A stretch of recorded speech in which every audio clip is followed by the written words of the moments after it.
അപ്പോൾ നമ്മൾ നേരത്തെ പോളണ്ടിലെ ചില കാര്യങ്ങളും ചില ടിപ്സും ഒക്കെയാണ് പറഞ്ഞുകൊണ്ടിരുന്നത്. അപ്പം ഇടയ്ക്കിടയ്ക്ക് കോൾസ് വരുന്നുണ്ട്. ഏറ്റവും ചിലവ് ചുരുക്കി നിങ്ങൾ എങ്ങനെയാണ് സഞ്ചരിക്കുന്നത്, എത്ര രൂപയ്ക്കൊക്കെ സഞ്ചരിക്കാൻ പറ്റും, അങ്ങനെയുള്ള പല പല സംശയങ്ങളും പലരും ചോദിച്ചിട്ടുണ്ട്. അപ്പോൾ ഇത് ഞാനൊരു സ്പെഷ്യൽ എപ്പിസോഡായിട്ട് നിങ്ങളോട് ഞാൻ നേരത്തെ തന്നെ പറഞ്ഞിരുന്നു എങ്ങനെയാണ് ഈ ചിലവ് ചുരുക്കി യാത്ര ചെയ്യുന്നത് നമ്മൾക്ക് ഒന്ന് റിവീൽ ചെയ്യാൻ വേണ്ടിയുള്ള ഒരു സംവിധാനമാണ്. അപ്പം ഏറ്റവും ചിലവ് ചുരുക്കി നമുക്ക് എങ്ങനെ ഒരു 2 രാജ്യങ്ങൾ സന്ദർശിക്കാം. അതായത് ഒറ്റ സ്ട്രെച്ചിൽ നമ്മൾ ഒരു 3-4 ദിവസം എടുത്തു, അല്ല 5 ദിവസം വരെ നമുക്ക് മാക്സിമം എടുക്കാം. ഈ 5 ദിവസത്തിനുള്ളിൽ 2 രാജ്യങ്ങൾ ഒരു 19,500 രൂപ മാക്സിമം, അതായത് ഏതൊരാൾക്കും പോകാൻ പറ്റും, ഏതൊരു സാധാരണക്കാരനും പോകാൻ പറ്റുന്ന രീതിയിൽ ഈ 19,500 രൂപയ്ക്ക് നിങ്ങളെ 2 രാജ്യത്തിലേക്ക് ഞാൻ കൊണ്ടുപോവുകയാണ്. അതെങ്ങനെയാണെന്നാണ് ഇനി പറയാൻ പോകുന്നത്. ശരിക്കും ഈ 2 രാജ്യം സെലക്ട് ചെയ്തേക്കുന്നത് ശ്രീലങ്കയും മലേഷ്യയുമാണ്. 2 രാജ്യങ്ങൾ ശരിക്കും എയർ ഏഷ്യ എന്ന് പറഞ്ഞ ഒരു ഫ്ലൈറ്റ് ഉണ്ട്, ലോ കോസ്റ്റ് കാരിയറാണ് എയർ ഏഷ്യ. എയർ ഏഷ്യ ഇന്ത്യക്കകത്ത്, എയർ ഏഷ്യ ഇന്ത്യക്കകത്തും എയർ ഏഷ്യയുടെ നോർമലായിട്ടുള്ള എയർ ഏഷ്യ ഇന്ത്യക്ക് വെളിയിലേക്ക് ഇൻ്റർനാഷണലായിട്ടും ഫ്ലൈറ്റുകൾ ഓപ്പറേറ്റ് ചെയ്യുന്നുണ്ട്, പ്രധാനമായിട്ടും മലേഷ്യ. അപ്പോൾ നമ്മൾ കൊച്ചിയിൽ നിന്ന് മലേഷ്യക്ക് ഡയറക്റ്റ് ഫ്ലൈറ്റ് ഉണ്ട് എയർ ഏഷ്യയുടെ. അത് എനിക്ക് തോന്നുന്നത് ഒരു ദിവസം തന്നെ 2-3 ഒക്കെ സർവീസ് ഉണ്ട്.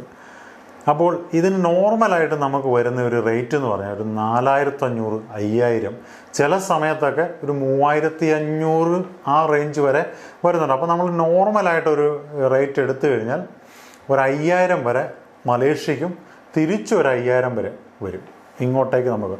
അപ്പോൾ ഈ എയർ ഏഷ്യ മാത്രമല്ല, അതുകൂടാതെ തന്നെ മലിന്തോ എയർലൈൻസ്, അതുപോലെ മറ്റു ചില എയർലൈൻസൊക്കെ ഉണ്ട്. മലേഷ്യൻ എയർലൈൻസൊക്കെ ഇച്ചിരി കോസ്റ്റ്ലിയാണ്, അത് നോക്കണം. നമ്മൾ ഈ ലോ കോസ്റ്റ് കാരിയർ, അപ്പോൾ ഈ ലോ കോസ്റ്റ് കാരിയറിനുള്ളൊരു പ്രത്യേകത എന്ന് പറഞ്ഞാൽ 7 കിലോ ക്യാബിൻ ബാഗ് മാത്രമേ കൊണ്ടുപോകാൻ പറ്റുള്ളൂ. അപ്പോഴത്തേക്കും ഈ 7 കിലോ ക്യാബിൻ ബാഗ്, പിന്നെ നമുക്ക് സീറ്റ് ആഡ് ചെയ്യാനായിട്ട് വേറെ കാശ്, അതുപോലെ തന്നെ ഫുഡ് വാങ്ങണമെങ്കിൽ വേറെ കാശ്. അപ്പോൾ ഈ 5,000 രൂപയ്ക്ക് നമ്മൾ നോർമലായിട്ടൊരു ടിക്കറ്റ് എയർ ഏഷ്യയിൽ നിന്ന് പർച്ചേസ് ചെയ്ത് 4 മണിക്കൂർ കൊണ്ട് നമ്മൾ മലേഷ്യ ചെല്ലും. പക്ഷേ ഈ 5,000-ൻ്റെ കൂടെ സീറ്റ് ആഡ് ചെയ്യാനായിട്ടുള്ള ചാർജ്, അതുപോലെ തന്നെ ലഗേജ് ആഡ് ചെയ്യാനുള്ള ചാർജ്, അതുപോലെ തന്നെ ഫുഡ് ആഡ് ചെയ്യാനുള്ള ചാർജ്, ഇതെല്ലാം കൂടെ ചേർത്ത് വരുമ്പോൾ ഒരു 6,500-7,000 രൂപയാവും. അപ്പോൾ നമ്മൾ ഈ എയർ ഏഷ്യ അങ്ങ് വിട്ടുപിടിക്കുക, വേറൊരു ഫ്ലൈറ്റ് സെലക്ട് ചെയ്യുക. നമ്മൾ ശ്രീലങ്കൻ എയർലൈൻസിൽ ഒരു ടിക്കറ്റ് അങ്ങോട്ട് ബുക്ക് ചെയ്യുക.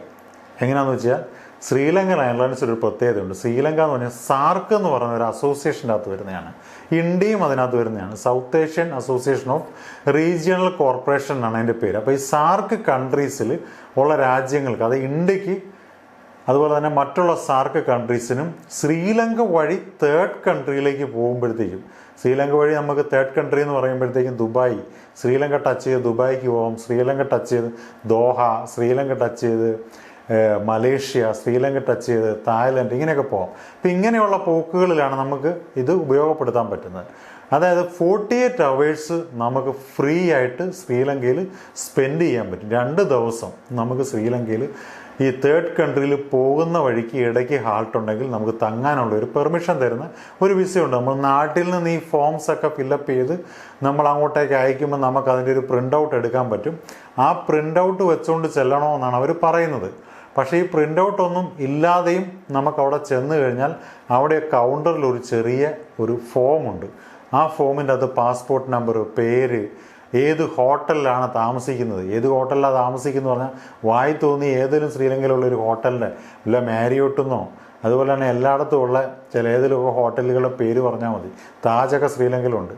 അപ്പോൾ കൊളംബോയിലുള്ള ഏതെങ്കിലും ഹോട്ടലിൻ്റെ പേര് പറയുക. ഇത്രയും പറഞ്ഞു കഴിഞ്ഞാൽ നമുക്ക് അന്നേരം തന്നെ അവിടുന്ന് 48 അവേഴ്സിൻ്റെ വിസ തരും. അതുപോലെ തന്നെ നമുക്ക് ഓൺ അറൈവൽ വിസ ഉണ്ട്. ഓൺ അറൈവൽ എന്ന് പറഞ്ഞാൽ നമ്മൾ അവിടെ ചെന്ന് കഴിഞ്ഞ് നമുക്ക് പൈസ കൊടുത്തെടുക്കാൻ പറ്റും. അതുപോലെ തന്നെ ഇപ്പോൾ ഈ വിസ ഫ്രീ ആക്കിയിട്ടുണ്ട്. 3rd കൺട്രിയിലേക്ക് പോകണമെന്നില്ല, ശ്രീലങ്കയിലേക്ക് പോയാലും നമുക്ക് ഈ വിസ കിട്ടും. ശ്രീലങ്കയിലേക്ക് പോയാലുള്ളൊരു പ്രശ്നം എന്നാന്ന് വെച്ച് കഴിഞ്ഞാൽ ശ്രീലങ്ക കൊണ്ട് തന്നെ നമ്മുടെ ട്രിപ്പ് കംപ്ലീറ്റ് ആകും. കാരണം ശ്രീലങ്ക 55 മിനിറ്റേ ഉള്ളൂ ശ്രീലങ്ക വരെയുള്ള യാത്ര. ഈ 55 മിനിറ്റ് നേരത്തേന് 5,000, 6,000, 7,000, 8,000 ഒക്കെയാണ് ടിക്കറ്റ് ചാർജ് ഈടാക്കുന്നത്. അപ്പോൾ ശ്രീലങ്ക വഴി നമ്മൾ 3rd കൺട്രിയിലേക്ക് പോവുക, ഈ 7,000 രൂപയ്ക്ക് പകരം 6,500, 6,000-നും 6,500 രൂപയ്ക്കിടയ്ക്ക് നമുക്ക് മലേഷ്യക്ക് ശ്രീലങ്ക വഴി പോകാൻ പറ്റും. കൊളംബോ ടച്ച് ചെയ്യുന്നു, കൊളംബോയിൽ നിന്ന് കോലാലംപൂരിലേക്ക്. അപ്പോൾ അങ്ങനെയുള്ളൊരു യാത്രയാണ്. അപ്പോൾ നമ്മൾ 2-3 ടൈപ്പ് ഉണ്ട്. അതായത് ഒരു 10 മണിക്കൂർ, 15 മണിക്കൂർ, 24 മണിക്കൂർ, ഇങ്ങനെ പല ഹാൾട്ട് വരുന്ന ഫ്ലൈറ്റുകളുണ്ട്. പെട്ടെന്ന് ഇന്ന് നമ്മൾ നാളത്തെ ശ്രീലങ്കൻ എയർലൈൻസിലെ ടിക്കറ്റ് എടുത്തു കഴിഞ്ഞാൽ ഈ ഫെസിലിറ്റീസ് ഒന്നും കിട്ടത്തില്ല. നമ്മളത് മുൻകൂട്ടി ബുക്ക് ചെയ്യണം. ഒരു 1, 1.5, 2 ആഴ്ചയൊക്കെ മുൻകൂട്ടി ബുക്ക് ചെയ്ത് കഴിഞ്ഞാൽ ഈ 6000-6500 റേഞ്ചിൽ നമുക്ക് ടിക്കറ്റ് കിട്ടും. അപ്പോൾ നമ്മളൊരു 24 മണിക്കൂറിൻ്റെ ഹാൾട്ടുള്ള ആദായം എടുത്തേക്കുന്നെങ്കിൽ നമ്മൾ ശ്രീലങ്കയിലേക്ക് ഒരു 55 മിനിറ്റ് കൊണ്ട് നമുക്ക് പോകും.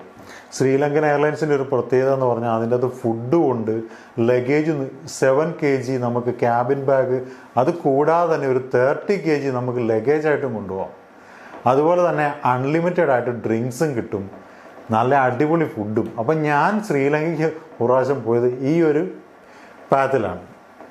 അപ്പം ഇവിടുന്ന് ശ്രീലങ്കയിൽ നിന്ന് നമ്മൾ കൊച്ചിയിൽ നിന്ന് ശ്രീലങ്ക വരെ കൊളംബോ വരെ പോകാനുള്ള 55 മിനിറ്റ് നേരത്തേന് നമുക്ക് ചെറിയൊരു സ്നാക്സേ കിട്ടുള്ളൂ. കാരണം ഒരു ബർഗറും അതുപോലെ തന്നെ ഒരു മാംഗോ ജ്യൂസും മാത്രമേ കിട്ടുള്ളൂ.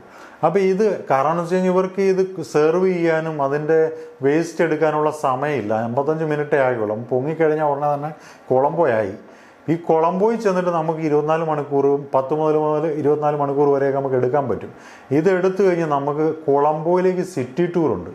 ചില സാഹചര്യത്തിൽ ഈ എയർലൈൻകാർ തന്നെ ഒരു ദിവസമൊക്കെ അടുത്ത് വരുന്ന സാഹചര്യത്തിൽ നമുക്ക് ഫ്രീ ആയിട്ട് ഹോട്ടൽ അക്കോമഡേഷൻ തരും, നമുക്ക് ഫുഡ് കിട്ടും, നമ്മളെ വണ്ടി AC വണ്ടിയിൽ കൊണ്ടുപോകും. അപ്പോൾ സിറ്റി ടൂർ പോകും. തിരിച്ച് ആ ഫ്ലൈറ്റിൻ്റെ ടൈം ആകുമ്പോഴത്തേക്കും പിറ്റേ ദിവസം രാവിലെയൊക്കെയുള്ള ആ 24 മണിക്കൂറിനിടയ്ക്കുള്ള ടൈമിൽ കൊണ്ടുവന്ന് നമ്മളെ അവിടെ കൊണ്ടുവന്ന് വിടുകയും നമുക്ക് ബോർഡിംഗ് പാസ് എടുത്ത് അടുത്ത ഫ്ലൈറ്റിലേക്ക് ബോർഡ് ചെയ്യുകയും ചെയ്യാം. അപ്പം നമ്മൾ തനിയാണ് പോകുന്നത്. നമുക്ക് ഉറപ്പായിട്ടും പറയാൻ പറ്റില്ല ഇത് ഹോട്ടലിൽ അവർ കൊണ്ടുവന്ന് ട്രീറ്റ് ചെയ്യുന്നത്. തനിയെ പോയാലും കുഴപ്പമില്ല. നമ്മളൊരു 10 മണിക്കൂർ 15 മണിക്കൂറിൻ്റെ ഷെഡ്യൂളൊക്കെ എടുക്കുന്നതായിരിക്കും നല്ലത്. കാരണം നമുക്ക് ഇവിടുന്ന് ശ്രീലങ്കയിൽ നിന്ന് വെളിയിലിറങ്ങി ഒരു 55 മിനിറ്റ് കൊണ്ട് ശ്രീലങ്ക വന്നു. ശ്രീലങ്കയിൽ ഒരു 3/4 മണിക്കൂറോളം ഇതിൻ്റെ നമ്മുടെ ബാഗേജ് മലേഷ്യയിൽ ചെന്നിട്ടേ കിട്ടുള്ളൂ. മറ്റുള്ള ചില ഫോർമാലിറ്റീസൊക്കെ കഴിഞ്ഞ് വിസയൊക്കെ എടുത്ത് നമ്മൾ വെളിയിലിറങ്ങി അവിടെ വരുമ്പോൾ തൊട്ട് വെളിയിൽ വരുമ്പോഴത്തേക്ക് നമുക്ക് ചില വാനുകളും വണ്ടികളും ഒക്കെ ഉണ്ട്, സിറ്റി ടൂർ. അപ്പം നമ്മുടെ ഒരു ശ്രീലങ്കൻ്റെ 2.5 രൂപയാണ് നമ്മൾ 1 രൂപ. അപ്പം നമ്മുടെ പൈസ മാറിക്കഴിഞ്ഞാൽ നമുക്ക് കൈ നിറയെ പൈസ കിട്ടും. നമ്മുടെ 100 രൂപ മാറിക്കഴിഞ്ഞാൽ ഏകദേശം ഒരു 250 രൂപയോളം വരും. നമ്മുടെ ഒരു 60 രൂപ മാറിക്കഴിഞ്ഞാൽ 150 രൂപ വരും. അപ്പോൾ ഈ 60 രൂപ നമ്മുടെ 60 രൂപ, അതായത് ശ്രീലങ്കൻ രൂപ 150 രൂപ കൊടുത്തു കഴിഞ്ഞാൽ ബസ്സിൽ കയറി കൊളംബോയിൽ പോകാം. കൊളംബോയിൽ പോകണമെങ്കിൽ ഒരു 35 മുതൽ 45 മിനിറ്റ് വരെ. ചില സമയത്തൊക്കെ അവിടെ ബ്ലോക്ക് ഉണ്ടാകാൻ, നമ്മുടെ കേരളത്തിലെയൊക്കെ പോലെ ചില ബ്ലോക്കുകളും കാര്യങ്ങളും ഒക്കെ അവിടെ ഉണ്ടാകുന്നുണ്ട്. അവിടെ ഇറങ്ങി കൊളംബോയിൽ നമുക്ക് എന്തെങ്കിലും നല്ല ഡിഷുകളൊക്കെ ഉണ്ട്. ശ്രീലങ്കൻ ഡിഷുകളൊക്കെ ഒന്ന് ടേസ്റ്റ് ചെയ്ത്, വലിയ വിലയൊന്നുമില്ല. അവിടെ നല്ല സ്ട്രീറ്റുകളുണ്ട്, അത്യാവശ്യം പർച്ചേസ് ചെയ്യാനുള്ള സ്ട്രീറ്റുകളും കാര്യങ്ങളും ഒക്കെ ഉണ്ട്. അവിടെ ബുദ്ധ ടെമ്പിൾസൊക്കെ ഉണ്ട്. അതൊക്കെ കണ്ട് നമുക്ക് ഒരു 10 മണിക്കൂർ എടുക്കുകയാണെങ്കിൽ 10 മണിക്കൂർ കൊണ്ട് ശ്രീലങ്ക എന്ന് പറഞ്ഞ രാജ്യത്തെ ഒന്ന് ഒരുമാതിരി അടുത്തറിഞ്ഞ്, അല്ലെങ്കിൽ വേണമെങ്കിൽ ഒരു നൈറ്റ് താമസിക്കുകയും ചെയ്യും 24 മണിക്കൂറിൻ്റെയൊക്കെ എടുത്തു കഴിഞ്ഞാൽ. എന്നിട്ട് തിരിച്ച് നമ്മൾ എയർപോർട്ടിലേക്ക് വരിക. എയർപോർട്ടിൽ വന്നതിന് ശേഷം നമ്മൾ അടുത്ത നമ്മുടെ മലേഷ്യക്കുള്ള ഫ്ലൈറ്റിലേക്ക് കയറുക. മലേഷ്യ കോലാലംപൂരിലേക്ക് ഒരു 3.5-4 മണിക്കൂറോളം വരും കോലാലംപൂരിലേക്ക്. അപ്പോൾ കോലാലംപൂരിലേക്കുള്ള ഫ്ലൈറ്റിൽ കയറി കഴിഞ്ഞാൽ അവിടെ എന്ന് പറഞ്ഞാൽ നമുക്ക് ഈ രണ്ടാമത്തെ ഫ്ലൈറ്റ് 4 മണിക്കൂർ ദൈർഘ്യമുള്ളതുകൊണ്ട് നല്ല ഫുഡും കിട്ടും, അത്യാവശ്യം നമുക്ക് ലിക്കറും കിട്ടും. ലിക്കർ എന്ന് പറഞ്ഞാൽ മോസ്റ്റ്ലി ബിയറും വൈനും ഒക്കെയാണ്. നമ്മൾ ചോദിച്ച് മേടിക്കണം. അവർ 2-3 തവണയൊക്കെ ബിയറൊക്കെ എനിക്ക് തന്നിട്ടുണ്ട്. വേണമെങ്കിൽ ഒന്നുകൂടെ ചോദിച്ചാൽ ഒന്നും കൂടെ തരാൻ. അതായത് വെള്ളം വണ്ടി എന്നാണ് ഈ ശ്രീലങ്കൻ എയർലൈൻസ് പൊതുവെ അറിയപ്പെടുന്നത് തന്നെ. അപ്പോൾ ഇതെല്ലാം കഴിച്ച് നമുക്ക് ഒന്ന് എൻജോയ് ചെയ്ത് നമുക്ക് കോലാലംപൂരി വന്നിറങ്ങാം. ഈ കോലാലംപൂരി വന്നിറങ്ങിക്കഴിഞ്ഞാൽ നമുക്ക് പെട്ടെന്ന് സിം എടുക്കണോ, ഇതെടുക്കണോ എന്നൊക്കെ പറഞ്ഞ് ഓരോ ആൾക്കാർ വരും. നമ്മൾ സിമ്മൊന്നും എടുക്കാൻ മെനക്കെടണ്ട. അതവിടെ 7-Eleven എന്ന് പറഞ്ഞൊരു ജാപ്പനീസ് ചെയിൻ സ്റ്റോറുണ്ട്. അത് നമ്മൾ ഇറങ്ങണ സ്ഥലത്തൊക്കെ മിക്കവാറും ഒക്കെ അവിടെ ഇവിടെയൊക്കെ കാണും. അപ്പോൾ അവിടെയൊക്കെ ചെന്ന് എടുക്കുവാണെങ്കിൽ നമുക്ക് റേറ്റ് കുറച്ച് കിട്ടും. അപ്പം സിമ്മൊന്നും എടുക്കാതെ നമ്മൾ അത്യാവശ്യം നമുക്ക് അതിന് വൈഫൈ കണക്ട്, ഫ്രീ വൈഫൈയും അതുപോലെ തന്നെ കമ്പ്യൂട്ടറും ഒക്കെ വെച്ചിട്ടുണ്ട്, ലാപ്ടോപ്പൊക്കെ അവിടെ നമ്മുടെ ആവശ്യത്തിന് വെച്ചിട്ടുണ്ട്. എന്തെങ്കിലും ഇൻഫർമേഷൻസ് വേണമെങ്കിൽ അതിൽ കൂടെ നമുക്ക് ഹോട്ടലും ബുക്ക് ചെയ്യാം. അങ്ങനെയുള്ള ചില കാര്യങ്ങളൊക്കെ നമുക്ക് ചെയ്യാൻ പറ്റും. അല്ലെങ്കിൽ നേരത്തെ വീട്ടിൽ നിന്ന് ബുക്ക് ചെയ്ത് വന്നാൽ മതി. അപ്പോൾ അവിടുന്ന് ഒരു 400 രൂപ കണക്കിലൊരു 18-20 റിങ്കിറ്റ്, മലേഷ്യ വരുമ്പോഴത്തേക്കും കറൻസി മാറി റിങ്കിറ്റ് ഏകദേശം ഒരു 17-18 രൂപ ഇന്ത്യൻ രൂപ വരും ഒരു റിങ്കിറ്റ് എന്ന് പറയുന്നത്. അപ്പോൾ ഒരു 20 റിങ്കിറ്റ് എന്ന് പറയുമ്പോൾ ഒരു 360-400 രൂപ കൂട്ടിക്കും. 400 രൂപയ്ക്ക് ഒരു 3/4 മണിക്കൂറിനും 1 മണിക്കൂറിനും ഇടയ്ക്ക് കോലാലംപൂർ സിറ്റിയിൽ വന്ന് നമുക്ക് ഇറങ്ങാൻ പറ്റും.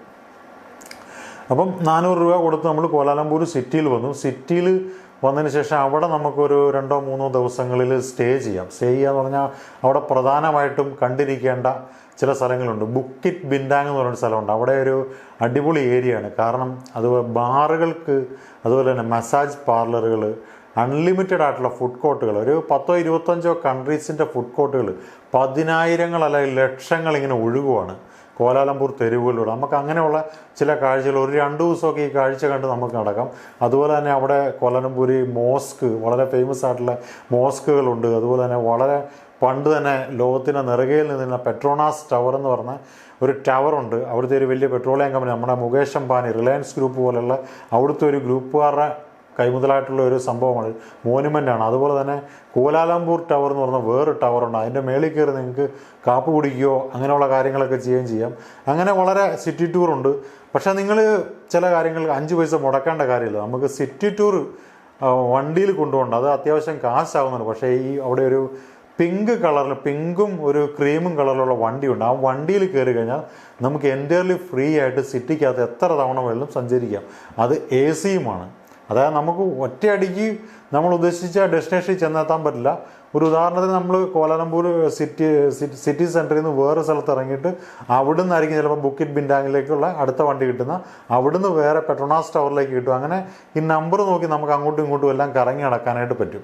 വൈകിട്ട് ഇറങ്ങിക്കഴിഞ്ഞാൽ നമുക്ക് വഴിയോരത്തിരുന്ന് ചിത്രം വരയ്ക്കുന്നവരെയും, വഴിയോരത്തിരുന്ന് അതിമനോഹരമായ പാട്ട് പാടുന്നവരെയും, ശരീരം വിൽക്കുന്നവരെയും, ഫുഡ് ഇഷ്ടമാതിരി സെർവ് ചെയ്യുന്ന പലതരം വിയറ്റ്നാമീസ് ഫുഡ്, മലേഷ്യൻ, കംബോഡിയൻ, ഫിലിപ്പൈനി, അങ്ങനെ കണാകുണ സകല ഫുഡുകളും, അതായത് ഒരു 10,000-1,500 സ്റ്റാളുകളാണ്.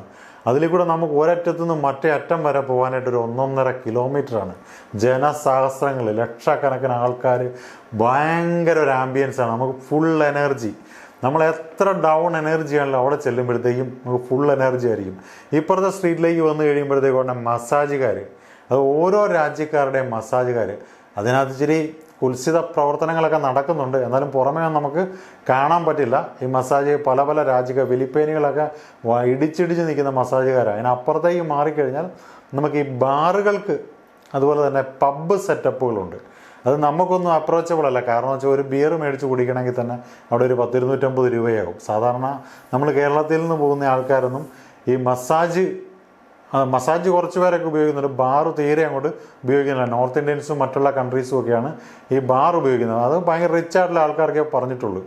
എന്നിട്ട് നമ്മൾ കൂടുതൽ ഉപയോഗിക്കുന്നത് ഫുഡ് സ്ട്രീറ്റുകളാണ്. അത് നമുക്കൊരു 2-3 ദിവസം എൻജോയ് ചെയ്ത് കാണാൻ പറ്റും. പിന്നെ നമ്മൾ ഹോട്ടൽ ബുക്ക് ചെയ്യുന്ന സാഹചര്യത്തിൽ നമ്മൾ ഹോട്ടൽ ബുക്ക് ചെയ്യുന്ന ഡോർമെറ്ററികളാണ് ബുക്ക് ചെയ്യുന്നത്. ഡോർമെറ്ററി എന്ന് പറഞ്ഞാൽ നേരത്തെ എപ്പിസോഡുകളിലൊക്കെ ഞാൻ പറഞ്ഞിട്ടുണ്ട്. ഡോർമെറ്ററി എന്ന് പറഞ്ഞാൽ എല്ലാ ഫെസിലിറ്റീസും ഉണ്ട്. ബ്രേക്ക്ഫാസ്റ്റ് ഉൾപ്പെടെ നിങ്ങൾക്ക് അവിടെ കഴിക്കാൻ സാധിക്കും. ആ ബ്രേക്ക്ഫാസ്റ്റും കഴിച്ച് നമുക്ക് ലഞ്ചും ഡിന്നറും കണ്ടെത്തിയാൽ മതി. അപ്പോൾ ഒരു 100-500 രൂപ, ഒരു 250 രൂപയ്ക്ക് ഒരു ജാപ്പനീസ് അല്ലെങ്കിൽ സുഷിക്കൊക്കെ അല്പം വില കൂടുതലാണ്. ചൈനീസ് ഡിഷ് കിട്ടും. നമുക്ക് ഇറച്ചിയും അതുപോലെ നോൺ വെജിറ്റേറിയൻ ആയിട്ടുള്ള റൈസും ഇറച്ചിയും ഒരു കോക്കക്കോളയും കൂടെ കൂടി ഒരു 25 റിങ്കിറ്റ്, ഒരു 25 റിങ്കിറ്റ് അല്ല, ഒരു 15 റിങ്കിറ്റിന്. അപ്പോൾ 2 നേരത്തെയോടെ കൂടി ഒരു 25-30 റിങ്കിറ്റിനകത്ത് നമുക്ക് ഒരു ദിവസത്തെ മീൽസ് കംപ്ലീറ്റ് ആക്കാം. ബ്രേക്ക്ഫാസ്റ്റ് ഉള്ള ഡോർമെറ്ററി സെലക്ട് ചെയ്യണം. അപ്പോൾ എല്ലാ ഡിഷുകളും നമുക്ക് എൻജോയ് ചെയ്യാൻ പറ്റും. പിന്നെ വലിയ കറക്കത്തിനൊന്നും വലിയ ചാർജില്ല. ഫ്രീ ആയിട്ടുള്ള ബസ്സുകളുണ്ട്. ഈ ബുക്കിറ്റ് ബിൻഡാങ്ങിലേക്കൊക്കെ എപ്പോഴും 5-10 മിനിറ്റ് ഇടവിട്ട് ബസ്സുകളുള്ളതാണ്, ഡയറക്റ്റ് ബസ്സുകളുള്ളതാണ്. അപ്പം നമ്മളുടെ ഒരു ചിലവെന്ന് പറഞ്ഞാൽ വളരെ ലിമിറ്റഡ് ആണ്. ഒരു 19,000 ഞാൻ മാക്സിമം പറഞ്ഞാൽ, തിരിച്ചിങ്ങോട്ട് വരുമ്പോഴത്തേക്ക് നമുക്കൊരു 5,000 രൂപയ്ക്ക് അടുത്ത് ചിലവ് വരും. അതായത് ശ്രീലങ്ക വഴി നമ്മൾ കോലാലംപൂരിലേക്ക് വരുമ്പോൾ ഒരു 6,500 രൂപ ചിലവ് വരുന്നു. മലേഷ്യക്ക് ഒരു വിസയ്ക്ക് ഒരു 2,500 രൂപ ചിലവ് വരും. 2,000 മുതൽ 2,500, ഞാൻ ഇച്ചിരി കൂട്ടിയിട്ടേക്കുവാ. അപ്പോൾ 6,500-ഉം 2,500 എന്ന് പറയുമ്പോഴത്തേക്ക് 7,000, 9,000 രൂപയായി. പിന്നെ റിട്ടേൺ ആയിട്ടുള്ള സംഭവത്തിന് ടിക്കറ്റിന് ഒരു 5,000 രൂപ, 9-5-14. പിന്നെ നമുക്കൊരു 5,000 രൂപ നമ്മുടെ കയ്യിലുണ്ട്. ഈ 5,000 രൂപ ലാവിഷാണ് നമുക്കൊരു 4 ദിവസം അവിടെ അടിച്ചു പൊളിക്കുക എന്ന് പറഞ്ഞാൽ നമ്മൾ വലിയൊരു ബിയറും കുടിച്ച് വെള്ളം അടിച്ച് ആ ഒരു ലെവലിലല്ല. നമ്മൾ അത്യാവശ്യം ഫുഡും കഴിച്ച് നമ്മൾ ഫ്രീ ആയിട്ടുള്ള ബസ് സർവീസ് ഉപയോഗിച്ച് മൊത്തത്തിലൊക്കെ ഒന്ന് കറങ്ങി അത്യാവശ്യം എല്ലാ ഫെസിലിറ്റീസും നിങ്ങൾക്ക് വേണമെങ്കിൽ കോലാലംപൂർ ടവറിൽ, അതായത് മലേഷ്യ കോലാലംപൂരിലുള്ളൊരു ടവറുണ്ട്, സിറ്റി ടവർ എന്ന് പറയുന്നത്, പെട്രോണാസ് ടവർ കൂടാതെ. പെട്രോണാസ് ടവറിൽ കയറാനായിട്ട് അല്പം റേറ്റ് കൂടുതലാണ്. അത് താഴെ നിന്ന് കണ്ടാൽ മതി. മറ്റേ ടവറിൽ കയറി ഒരു 50 റിങ്കിറ്റൊക്കെ കൊടുത്ത് കഴിഞ്ഞാൽ നമുക്കൊരു കോഫി കഴിക്കാൻ പറ്റും. അവിടെ ഒരു റെസ്റ്റോറൻ്റ് ഉണ്ട്, അവിടെ പോയി കോഫി കഴിക്കുക, അങ്ങനെയുള്ള അത്യാവശ്യം മോസ്കിൽ കയറാം, അവിടെ എന്തെങ്കിലും പർച്ചേസ് ചെയ്യാനുണ്ടെങ്കിൽ അങ്ങനെ പർച്ചേസ് ചെയ്യാം. അവിടെ പർച്ചേസ് ചെയ്യാനുള്ള ചൈനക്കാരുടെ ഒരു സ്ട്രീറ്റ് ഉണ്ട്, പെൻറ്റലിംഗ് സ്ട്രീറ്റ് എന്ന് പറയുന്നത്. അവിടെ ചൈനക്കാരുടെ ഒരു അമ്പലമുണ്ട്. അതിന് ഓപ്പോസിറ്റ് വളരെ വിചിത്രമായൊരു കാര്യം, തമിഴന്മാരുടെ വേറൊരു അമ്പലമുണ്ട്. അത് രണ്ടും അങ്ങോട്ടും ഇങ്ങോട്ടും പരസ്പരം ഏകദേശം ഫേസ് ചെയ്തിട്ടാണ് ഇരിക്കുന്നത്. ഒരു പ്രത്യേക കൾച്ചറാണ്. ഈ സാധനങ്ങൾ നമുക്ക് ഇതിനകത്തുനിന്ന് ചൈനീസ് മാർക്കറ്റ് എന്നാണ് പറയുന്നത്, പെൻറ്റാലിംഗ് സ്ട്രീറ്റ്.